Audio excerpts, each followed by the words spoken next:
Por audiência, vale tudo? Jornalista é muito mais do que uma profissão. Jornalista é algo que está intrínseco na gente. Você nasce com essa questão da curiosidade que você trouxe aqui no começo. Jornalista tem que ser curioso. Na minha opinião, é condição sine qua non. Ou seja, eu sou jornalista desde criança. Comunicação é o caminho. Ela muda tudo. A comunicação, ela incentiva equipes, a comunicação, ela gera lucro, a comunicação gera negócios. Sabe aquela velha história? Não basta ser, tem que parecer. Tem muita gente que é muito competente, mas que não consegue passar isso através da comunicação. E isso é ruim. Bem-vindos a mais um Meu Talk. Bem-vindos a mais um Meu Talk.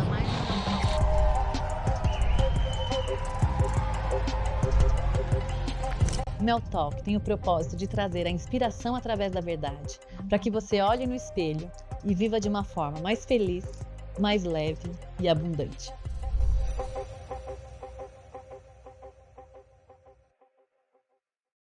Olá, bem-vindos a todos a mais um Mel Talk. E hoje é com muita honra que eu trago aqui para vocês ela, que é uma das melhores e maiores comunicadoras do Brasil.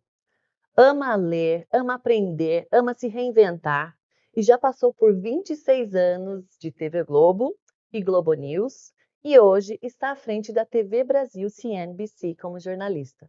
Com vocês, Cristiane Pelágio. Obrigada, Mel. Um prazer enorme estar aqui com você. Que bom que deu certo. Vamos lá, vamos conversar. Exato. Eu estou, assim, de verdade, muito honrada, Cris, que eu sei que o teu tempo aí é super corrido, né? Mas a gente sempre arruma tempo para amigas.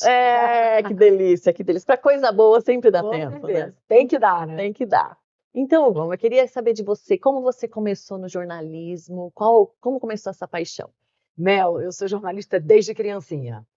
Desde menos de 10 anos de idade, eu olhava para a televisão e eu ficava vendo o Jornal Nacional e eu falava, eu quero ser igual a eles. E na época só tinha homem, não tinha mulher apresentando o Jornal Nacional.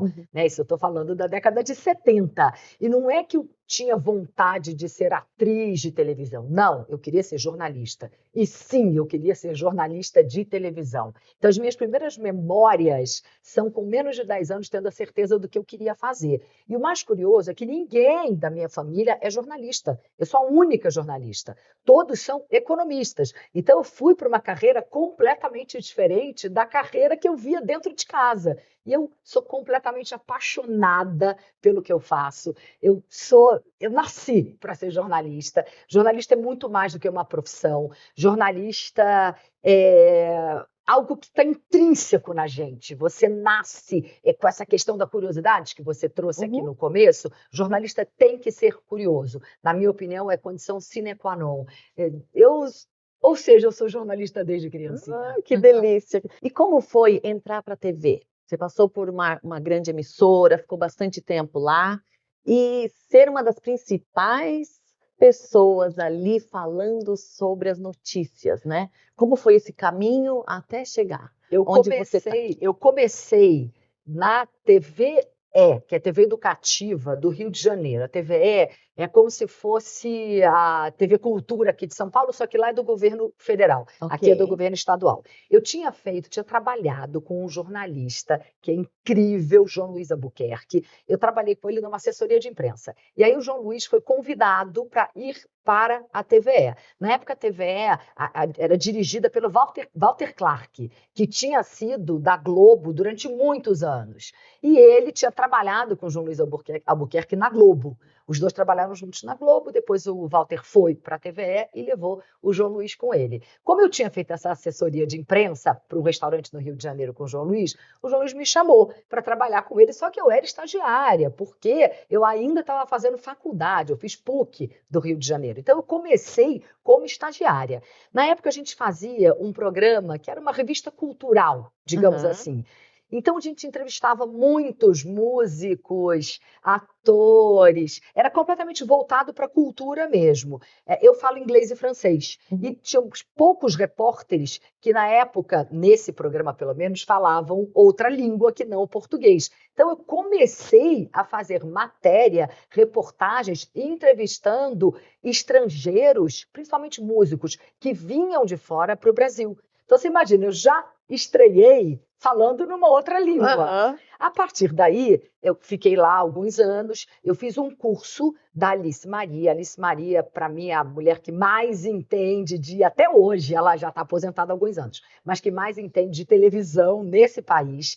Ela estava, naquela época, montando a equipe que ia fazer a Globo News. Globo News foi o primeiro canal de notícias 24 horas no ar no Brasil. A gente estreou em outubro de 1996. Uau. Ela estava montando essa equipe. Ela entrou em contato comigo, me chamou para fazer um teste. Eu fiz um teste, passei no teste. Então, eu sou da primeira leva da Globo News. Eu me sinto um pouco pioneira, mais, né? Pioneira completamente. Mas faço parte, assim, mães e pais da Globo News.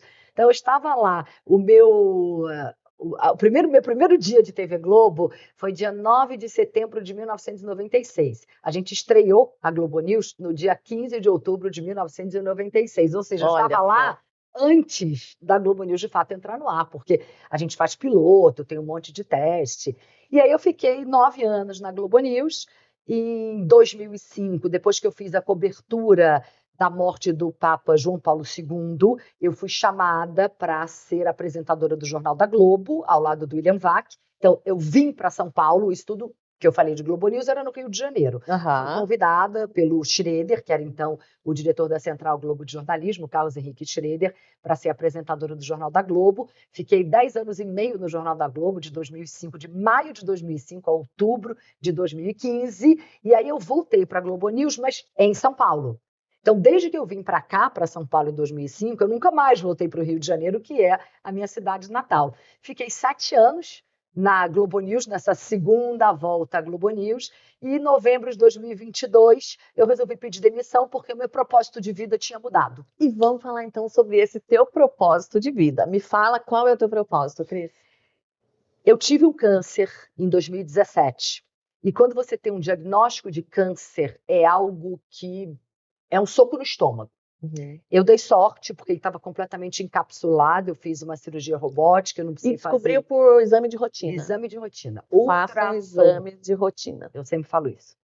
Tem que fazer exame de rotina, porque foi para um exame de rotina, foi um ultrassom, daqueles ultrassons abdominais que toda mulher faz ou deveria fazer, pelo menos uma vez por ano. E deu alguma coisa estranha, a própria médica do laboratório que fez o exame entrou em contato. Então ela foi muito competente, né, Cris? Você já devia ter feito exames anteriores e não tinha doutora Luciana Helena percebido. Exatamente, porque o que ela disse, o meu tumor tinha 3 centímetros, em geral era câncer no rim, em geral esse tipo de tumor no rim cresce meio centímetro por ano, provavelmente eu deveria estar lá já há 6 anos com isso, e nenhum outro exame tinha detectado. E aí ela me pediu para fazer uma tomografia, e para ir no meu médico, né? Na verdade, ela sugeriu que eu fosse no meu médico. O meu médico pediu uma tomografia, a tomografia também deu alguma coisa estranha, o médico pediu uma ressonância.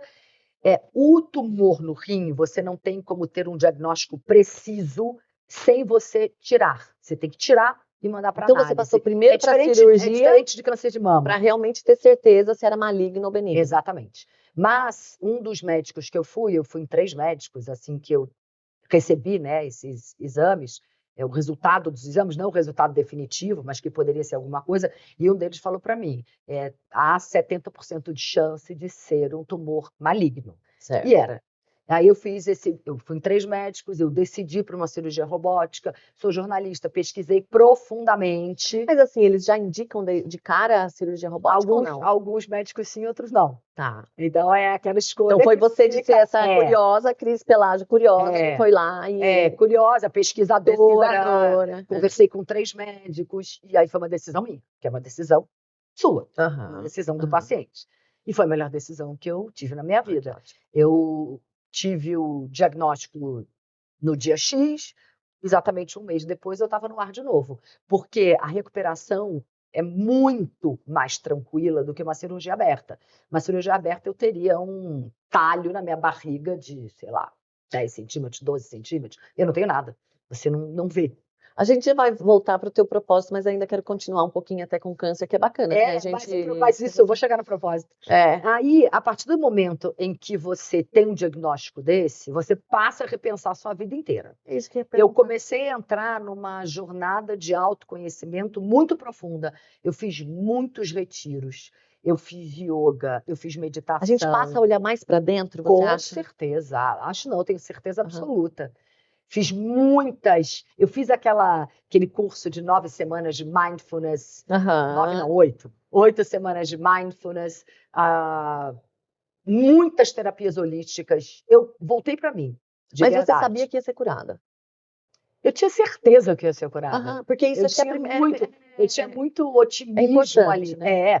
E de fato eu dei sorte, porque ele estava completamente encapsulado. O médico tirou 1/3 do meu rim direito e eu não precisei fazer nada. Eles tiram com uma Aham. margem de segurança, eu não precisei fazer nada. Então, nem nunca mais químio, nem voltou, nada. nada. Químio, Graças a nada, Deus. nada.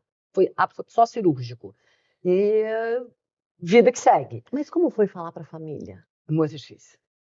Muito difícil. A minha Por mãe quê? não sabe lidar bem com problemas graves. Nunca soube. Você já vai. Por acaso, ela mora no Rio de Janeiro.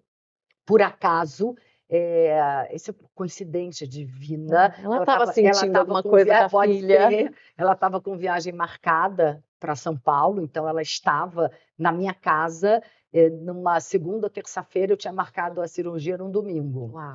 E aí eu me lembro que eu cheguei em casa, ela estava vendo televisão, meu marido estava também. Eu também tenho dificuldade de falar sobre isso, de contar isso para ela, principalmente.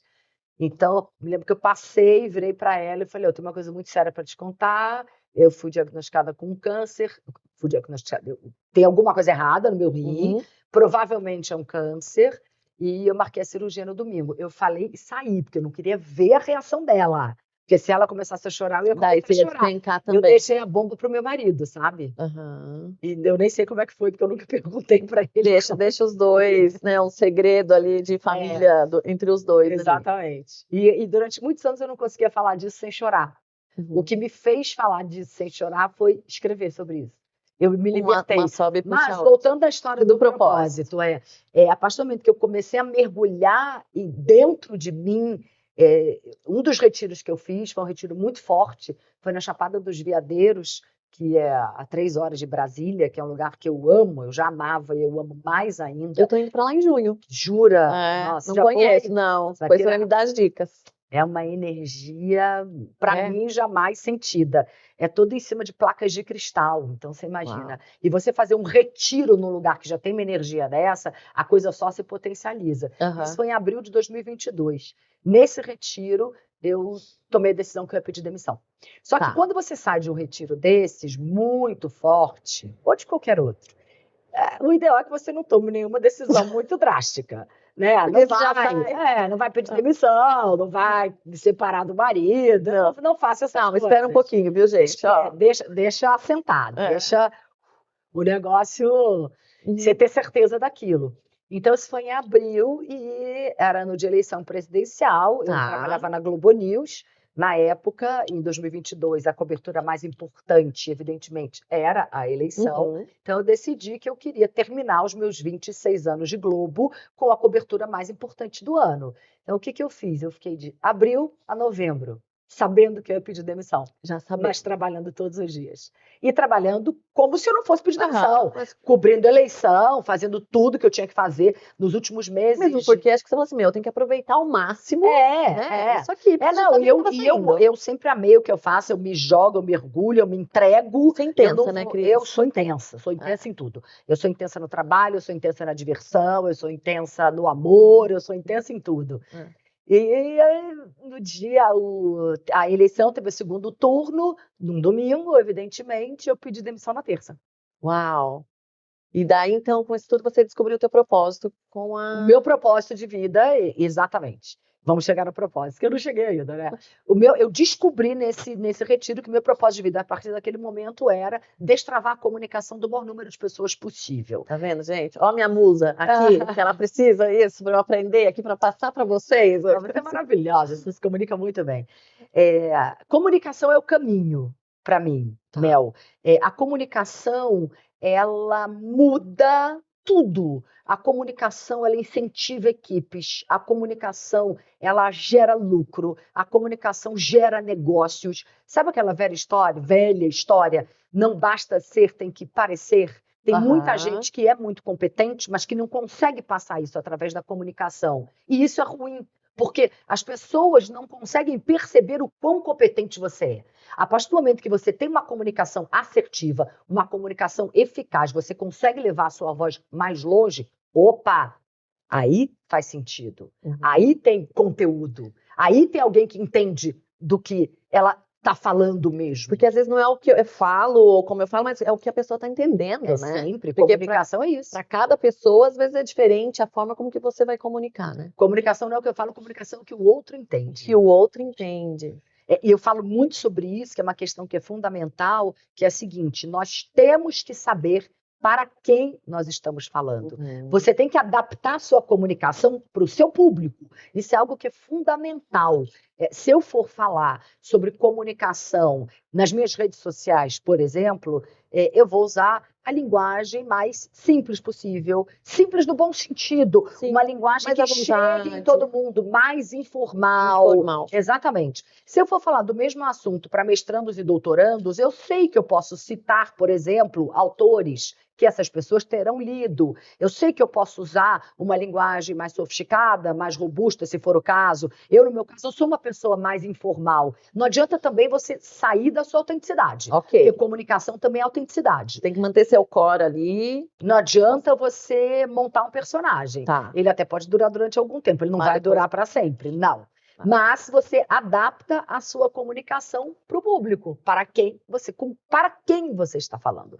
Mas, se você quiser falar para todo mundo, público heterogêneo, sempre é usar linguagens diretas, objetivas, simples, que todo mundo entenda. É muito diferente, tem muitas profissões, advogados, me desculpem vocês, mas advogados em geral, data vênia, usam muitas expressões que são muito características da área deles, jargões específicos da área. O grande público não vai entender. Não vai entender.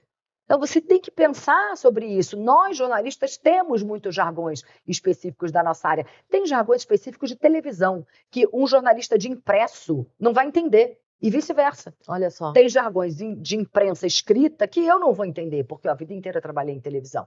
Ô, Cris, e já teve alguma vez que você não conseguiu passar o que você queria, que, enfim, que deu ruim, assim como a gente chama? Eu tenho alguns episódios na TV. Porque você faz ao vivo, ela faz ao vivo, faço ao né? vivo. Então é diferente da gente aqui gravado, dela é ao vivo. Eu faço ao vivo. Olha, vou dar um exemplo. Quando a Marília Mendonça morreu, eu estava no ar. Eu estava no ar na Globo News. Confirmação oficial do Corpo de Bombeiros Militar de Minas Gerais, a cantora e compositora Marília Mendonça, de 26 anos, morreu nesse acidente. O meu jornal na época... todo mundo querendo saber. O meu jornal na época era de 4 às 6 da tarde. Às 4h15, o meu editor-chefe chega no meu ponto eletrônico e fala para mim assim, tem um boato de que a Marília Mendonça morreu. Até então, não tinha nem a história de que era num acidente de avião. Aí a gente tem um laptop ali, né, no púlpito, ou na bancada. Na época eu ficava em pé, era um púlpito. Eu entrei ali e comecei a pesquisar sobre a Marília Mendonça, vi que 26 anos. Falei, gente, que dó. 26 anos, mas morreu de quê? Aí veio a história de que era um acidente de avião.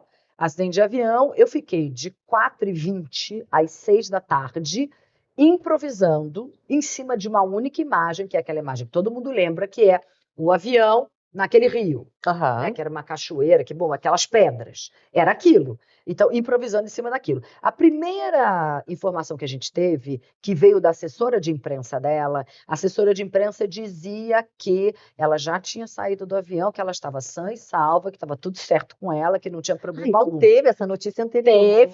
Teve. Então, a gente deu... a gente chama de barriga, tá? Que é um erro. A gente deu uma barriga no ar. Mas como a gente se protege disso? sempre colocando na boca da pessoa. A fonte. A fonte é fundamental. Então, eu dei uma informação errada, mas citando a fonte. A assessora de imprensa da Marília Mendonça, fulana de tal, não me lembro o nome dela, fulana de tal, disse que ela já foi tirada viva do avião e está sã e salva no lugar X. Sempre. Então, a gente tem que se resguardar. E uma coisa que eu faço, até para improvisar, você precisa praticar. Cris, mas como é que eu pratico o improviso? É a seguinte maneira: quanto mais você faz, melhor você fica. Então, eu tenho algumas frases prontas. Eu viro e falo: você está na cobertura junto comigo, eu estou recebendo as informações agora, eu vou passar as informações que eu estou recebendo. Se por acaso houver algum erro nas informações, eu vou corrigir imediatamente. Estamos juntos nessa. Você traz o telespectador para você. Isso é algo que é muito interessante. Então, assim, a gente está na cobertura junto.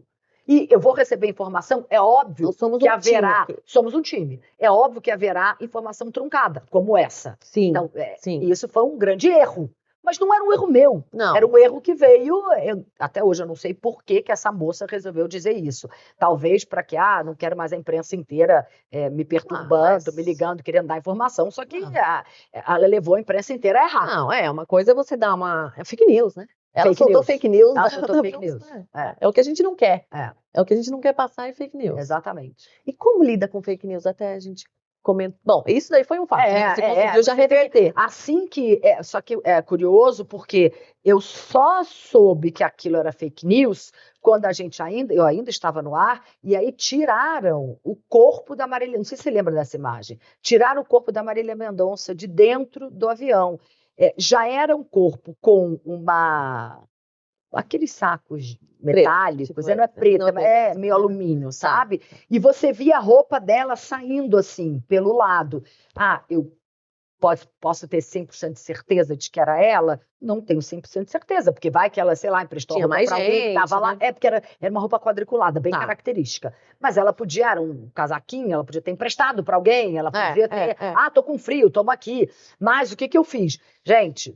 Tudo indica que seja o corpo da Marília Mendonça. Não é uma informação oficial, a gente não tem como ter certeza absoluta de que é ela, mas por que eu estou dizendo que tudo indica que seja ela? Porque nós temos uma imagem da Marília Mendonça entrando no avião, porque, claro, enquanto você está ali no improviso, você tem toda uma equipe de editores, de produtores. Buscando os fatos. Ninguém faz... A televisão é um trabalho em equipe. Ninguém faz nada sozinho em televisão. Se você me larga ali sozinha numa situação dessa, sem nenhuma informação, eu estou morta.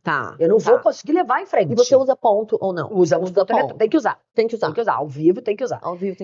E aí, os editores e produtores já estão pesquisando, então a gente já tinha colocado essa imagem da Marília Mendonça entrando no avião, da Marília Mendonça já no avião, ela estava indo para Minas, né? E ela estava fazendo aquela super dieta, ela falando, expectativa e realidade, expectativa, pão de queijo, doce de leite, a realidade ela comendo arroz integral e uma maçã de sobremesa.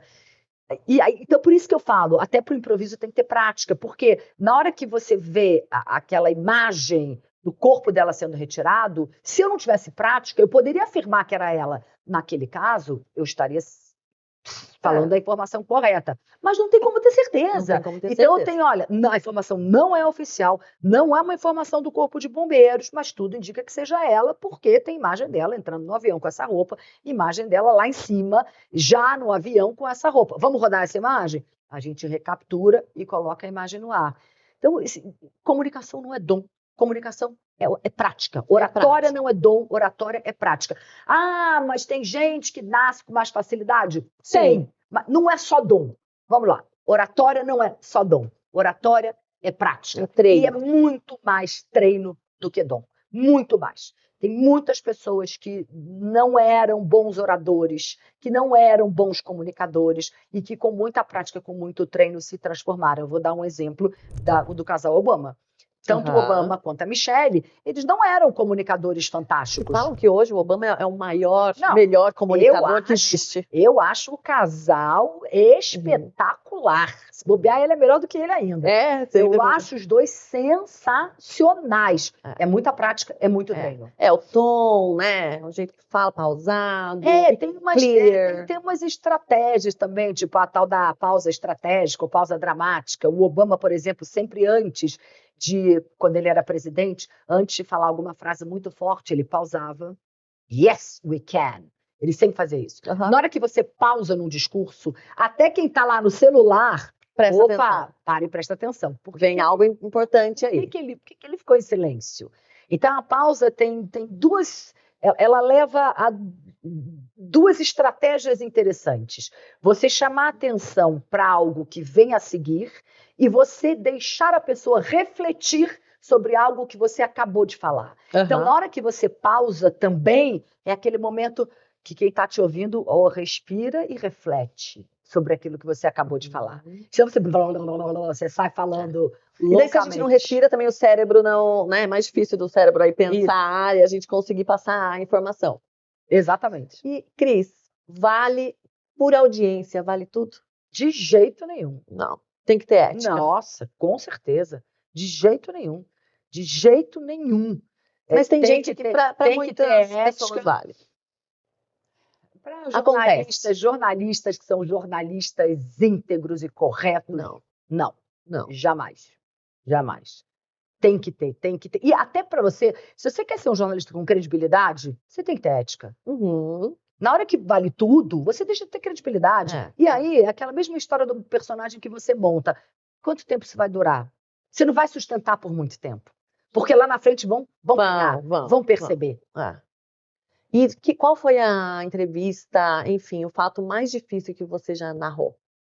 Tem 2 momentos que foram muito difíceis para mim, que foram a morte de 2 colegas de trabalho que eram muito próximos e que eu, inclusive, chorei no ar. Um deles foi o Jabor, o Arnaldo Jabor, que eu fiquei 10 anos no Jornal da Globo, 10 e meio. E esses 10 e meio, Jabor trabalhava com a gente no Jornal da Globo. O Brasil fica menor sem o gigante Arnaldo Jabor. Meu amigo querido, muito obrigada por tanto para todos nós. Ele ficou mais do que isso até no Jornal da Globo. E o outro foi a Cris Lobo, que é uma super jornalista, comentarista de política, de Brasília, que também trabalhou com a gente a vida inteira, desde o começo dos primórdios da Globo News. Não tem proteção capaz de conter o sentimento de perder uma amiga, uma referência.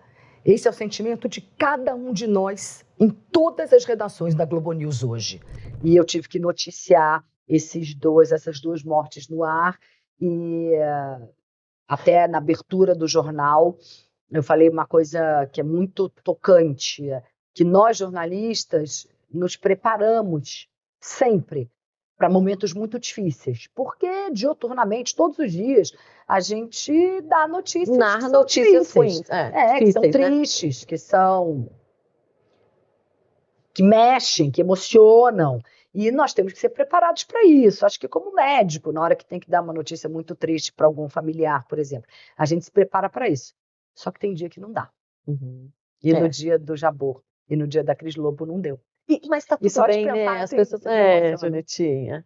Mas tudo porque somos humanos, né? É isso. Eu acho que, né, você tá ali na frente de um jornal, é claro que tem essa formalidade, né? De você estar ali passando a informação correta, né? Mas somos humanos, e quando vem algo de emoção, né? Às vezes não tem como controlar. Isso é uma coisa muito interessante, porque mudou muito. Antes era muito mais distante. Era mais robótico. Não pode ter muito gesto, o cabelo tem que ser Nossa, assim, não pode. Era tudo mais quadradinho. A partir de um certo momento, eu brinco que a gente passou até perna, porque era bancada e começamos a ficar em pé. Nossa, eles têm pé, uau! Não pode ir de chinelo. Nem de bermuda. Nem de bermuda. E aí, você tirando a bancada da frente, em muitos momentos, você se aproxima mais do telespectador, porque não tem algo entre vocês. Aham. Então, há uma proximidade maior. E os gestos, eu defendo muito isso. Os gestos ajudam a gente no processo de comunicação. Use as mãos. O ideal é entre o queixo e a cintura. Acima para você, nos gestos na frente do rosto, é ruim, dá um ruído. Okay. E aqui abaixo não funciona. Ninguém está tenso, geralmente. Tal. Então, as mãos assim, da cintura até o queixo. Isso é o ideal. Mas essa questão de se mostrar vulnerável, aí puxando aí Brené Brown, por exemplo, grande autora maravilhosa, A Coragem de Ser Imperfeito e por aí vai. Acho que cada vez mais a gente está resgatando esse natural, né? Tudo o que vem da natureza. E você, a vulnerabilidade em comunicação, a perfeição afasta, a vulnerabilidade aproxima. E a mídia social trouxe um pouquinho mais disso, sim, você acha? Sim. E a aceitação do erro também. Aceitação do erro. Tá tudo bem. Eu não sou o erro que eu cometi, eu posso ir lá e melhorar. Exatamente. E me falam, te conheço um pouquinho, né? E tenho muita gratidão por ter conhecido, assim, nos bastidores.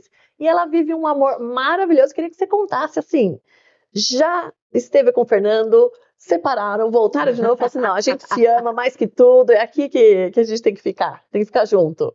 A gente ficou 10 anos casados, e nos separamos, ficamos 3 anos separados e tanto eu quanto ele, nós dois tínhamos certeza que não ia voltar 3 anos depois. É lindo, né? Isso é lindo, é a confirmação do amor ali. É completamente a confirmação. Mas ele é minha alma gêmea, eu tenho nem gêmea, ele é um gentleman, gente. Ele é mesmo, ele é um gato. Ele não é gato, é um gentleman, eu também acho. Ele é minha alma complementar, tá? Não é minha alma gêmea, porque eu não acredito em almas gêmeas, em amor. Acho que a alma gêmea é aquela coisa de você olhar para a pessoa e saber, eu sei o que você está pensando, o que você vai fazer, porque você é igual a mim. Eu não acho isso legal. Eu acredito em almas complementares. Então vocês são complementares. Na minha opinião, nós somos almas complementares. Que bacana. Por ele te apoia em tudo, é sempre tudo.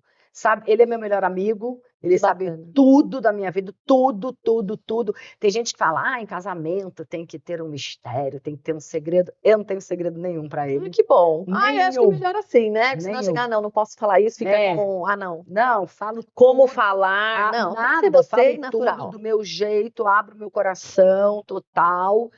Eu sou mais expansiva do que ele, ele é mais homem, né? Homem, em geral. Segura mais do que mulher, mas eu acho que dentro da personalidade dele, eu tenho certeza que ele me enxerga também como a melhor amiga. Não, o jeito que ele olha é assim, 2 coraçõezinhos assim nos olhos. E vice-versa. É lindo ver vocês dois juntos. Obrigada. Então, parabéns. Eu sou completamente apaixonada por ele. Mantenham isso 15 anos depois, né? A gente voltou 10 anos juntos, 3 separados, a gente voltou tem quase 3, estamos no 16º ano. E como que é essa correria do dia a dia? Porque assim, você depois vai para Times Brasil, CNBC. Isso. Vai passar ao vivo às 7 da noite. Isso. Só que você chega bem antes lá. Bem antes. Que horas que você chega? E como é que você se prepara? Eu costumo chegar lá entre 1 e 2 da tarde. Dependendo do dia, às vezes eu tenho gravação à tarde, porque eu inventei um quadro que chama Protagonistas, que é incrível, que é só com mulheres. Então são eu já assisti algum. É demais, né? Tá tendo uma repercussão incrível. Esse quadro eu gravo à tarde. Eu gravo uma vez por semana. Em geral, gravo 2. Eu comecei gravando duas mulheres por dia para ter uma frente. Agora já estou gravando uma só, porque o jornal me demanda demais. Eu tenho 4, 5 entrevistas por jornal, e são entrevistas longas, de assuntos completamente diferentes um dos outros. Como que eu vou fazer?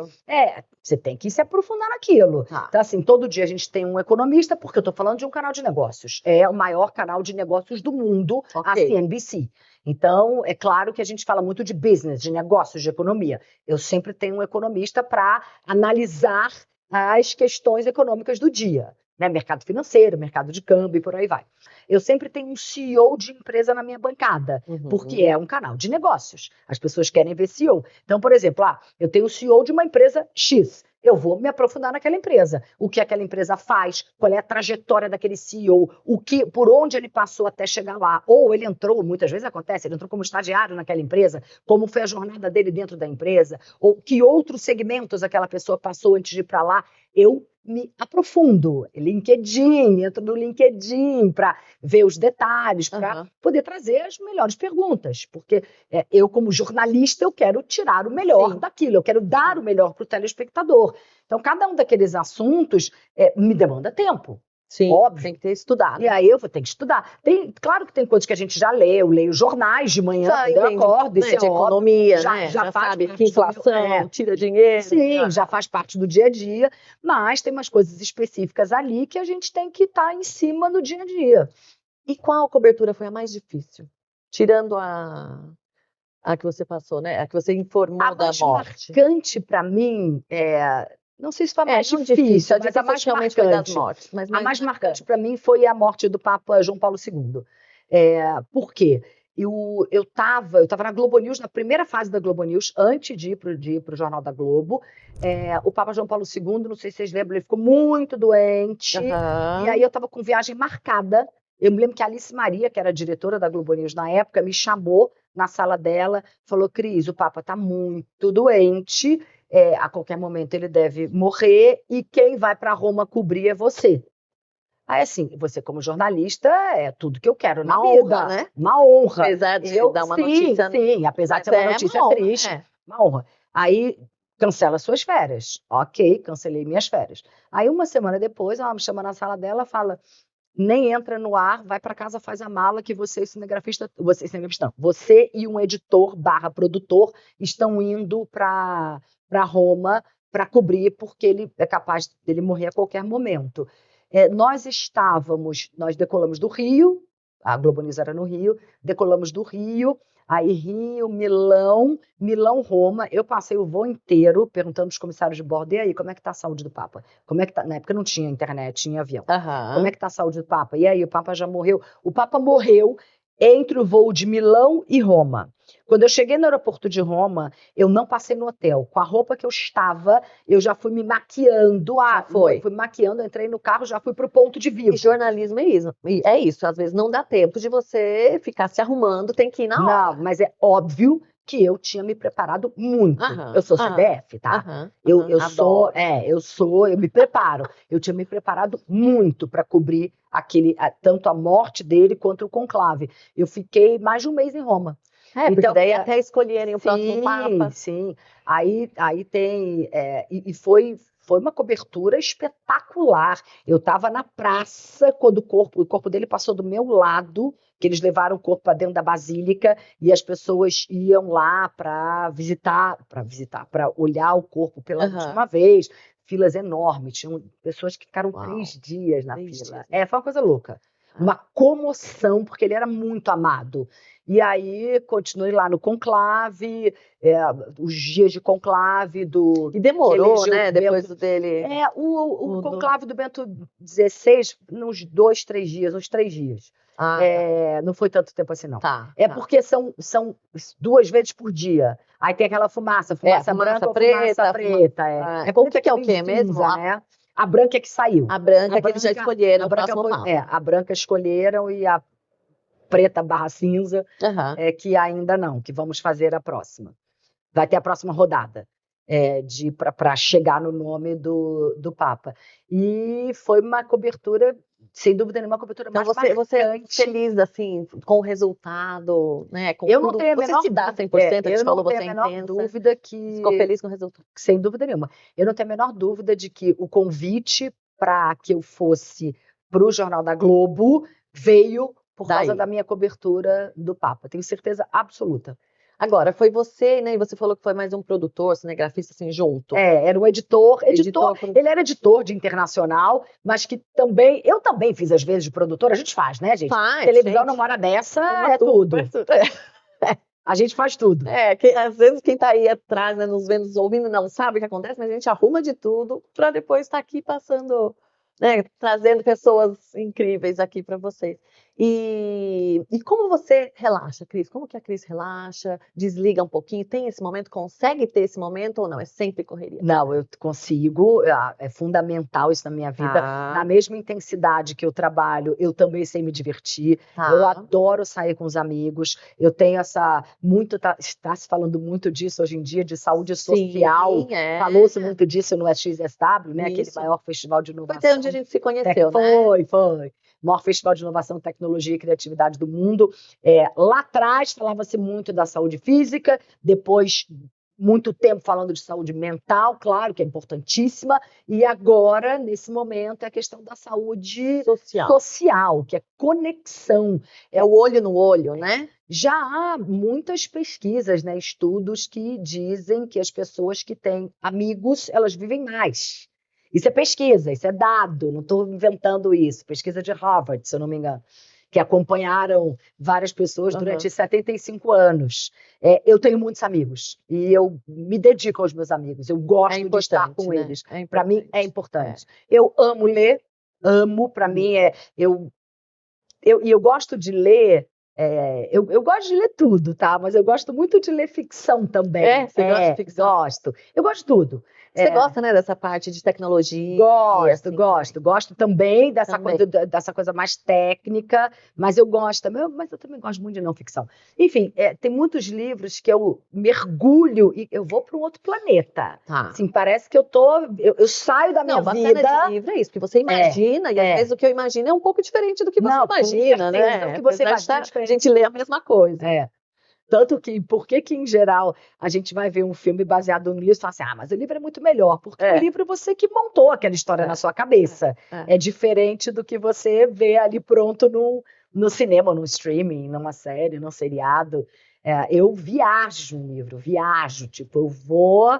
Às vezes até eu falo, eu vou ler antes de dormir, em vez de me dar mais sono para eu dormir, porque muita gente, é bom ler, porque dá aquela descansada, aí você dorme. Em vez de dar mais sono, para mim me desperta, porque eu quero saber como acaba esse livro, meu Deus do céu. Que delícia. Eu adoro ler cinema, adoro cinema, adoro.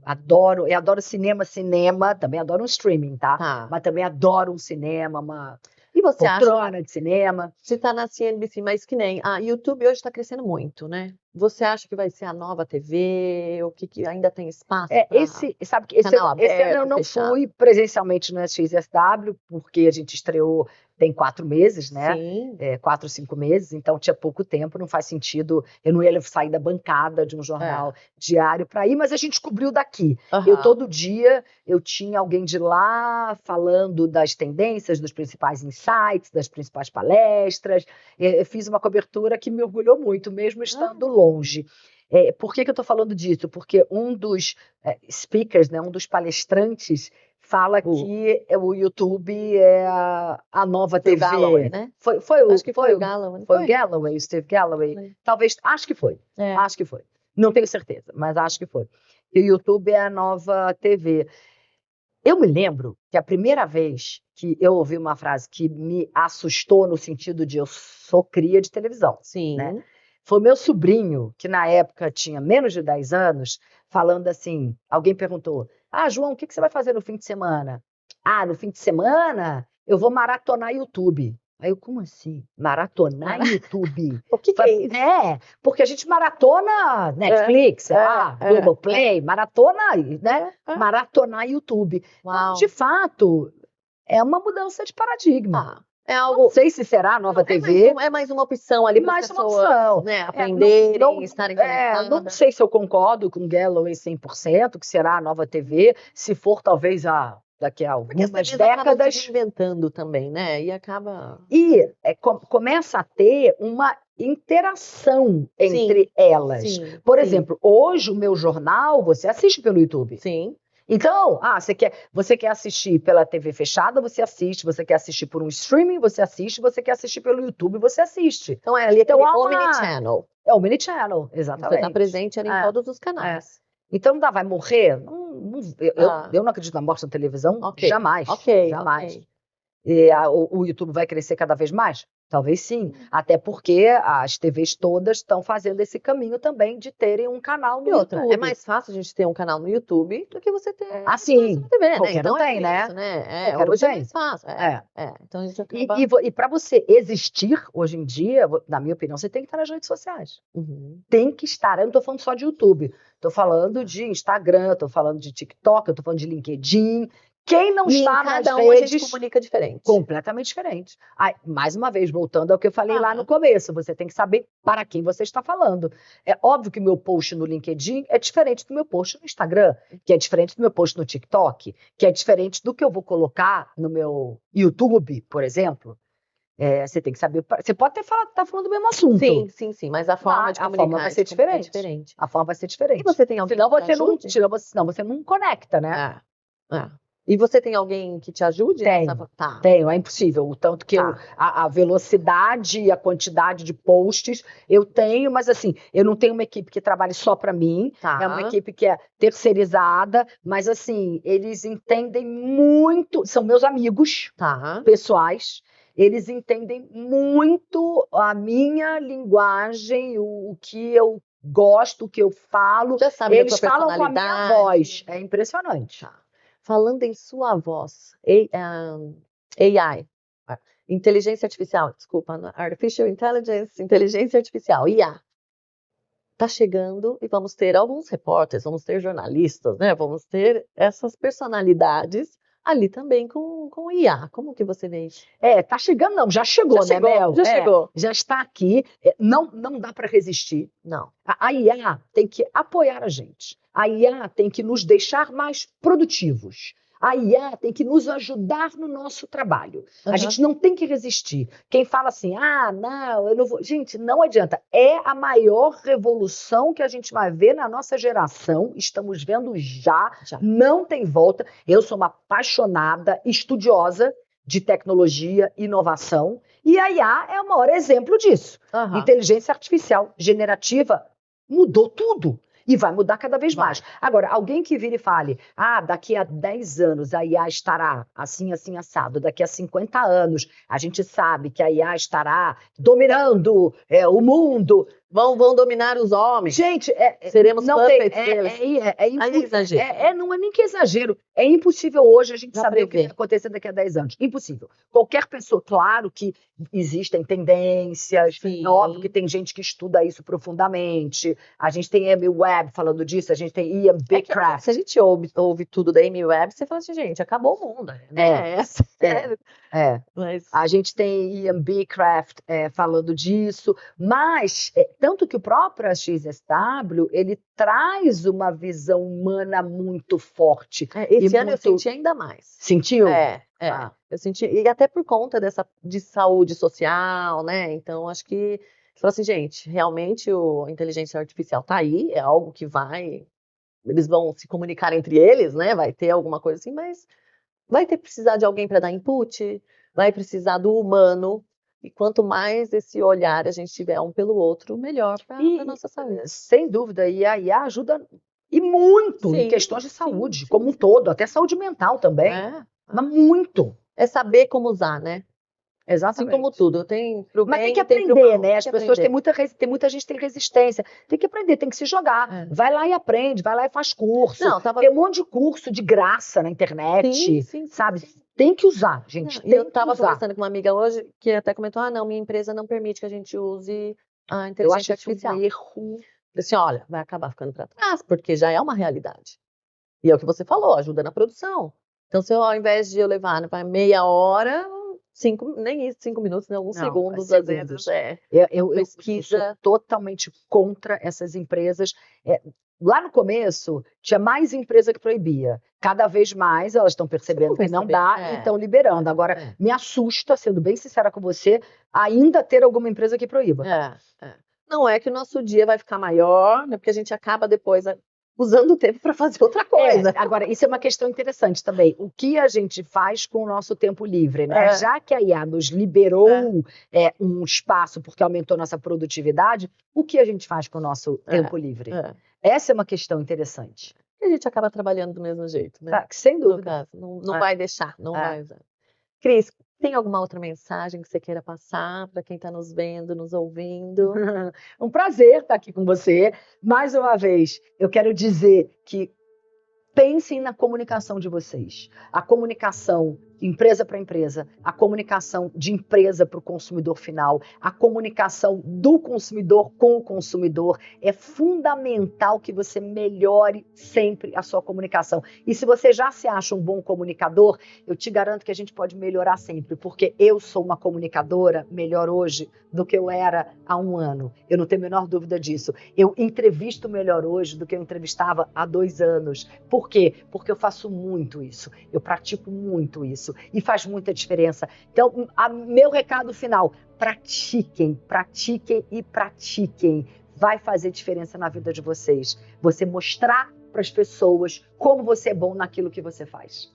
Então, eu vou praticar para cada vez melhorar mais e passar informações bacanas e trazer gente maravilhosa para vocês. Mas nós não acabamos, Cris. Eu tenho aqui um momento do meu talk em que eu peço para você se olhar no espelho e conversar com você, a Cris do futuro, aquela Cris maravilhosa, que hoje já é vencedora, mas que lá na frente ela está realizada. Já realizou tudo o que essa Cris de hoje já sonhou.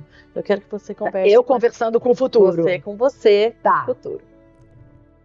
Eu quero que no futuro eu tenha muito orgulho de você. Eu confesso que eu já tenho orgulho de você, se eu parar para pensar no passado, mas eu quero que no futuro eu tenha ainda mais orgulho de você, mas que eu saiba que eu consegui aproveitar muito a vida, não só trabalhando, porque a gente trabalha muito, eu amo trabalhar, eu tenho certeza que você sabe disso e sempre saberá, mas aproveitar muito também com os meus amigos, com a minha família, com o meu marido, ter certeza de que eu vivi uma vida muito bem vivida, que eu aproveitei cada momento da vida com intensidade, porque eu sou intensa, eu não posso não deixar de ser o que de fato eu sou, é o que me deixa feliz, mas eu quero de verdade sentir que foi uma vida muito bem vivida. Então é isso. Espero que vocês tenham gostado, que vocês tenham recebido esses insights maravilhosos e tenham conhecido um pouquinho mais da Cristiane Pelágio, que eu amei saber algumas curiosidades aqui tuas, Cris. Então, gratidão vocês que ficaram com a gente, nos vendo e nos ouvindo. E Cris, gratidão, eu estou muito honrada de tê-la aqui comigo. Passou muito rápido, Mel. A gente tinha que ficar mais tempo aqui, mas eu que agradeço, foi bom demais. Muito obrigada, um prazer gigantesco. Um beijo enorme para vocês. Espero que vocês tenham gostado, porque eu adorei. Então tá bom. Gratidão.